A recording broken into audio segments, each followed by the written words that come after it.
So we've finished with our layout. That means we're all done with the UI of our app, right?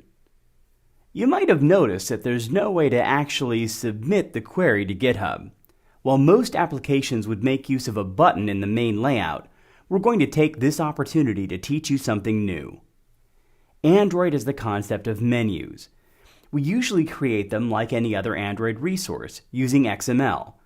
This example shows a menu item that will display search. The order and category field indicates the order that the menu item will appear in relative to other items. Android devices prior to Honeycomb actually have a menu button, but the visual design team felt it hid too much functionality from users. So in Honeycomb, we added a UX control we called an action bar. This sits at the top of the activity window and provides a place for an overflow menu.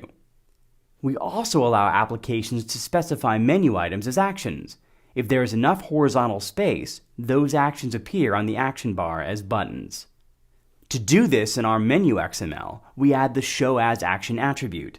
We're doing this in the app namespace because we're using AppCompat to make our app compatible with API Level 10 Gingerbread devices. In Android API Level 21 Lollipop, as part of our material design overhaul, we generalized this to a standard toolbar widget, allowing us to animate the toolbar in, as well as use it in different places in our layout.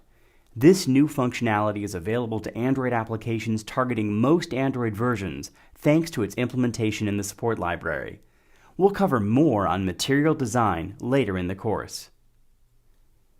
To create our menu, we overwrite onCreateOptions menu within our activity. We can then handle menu item selections by overriding onOptions item selected within our activity.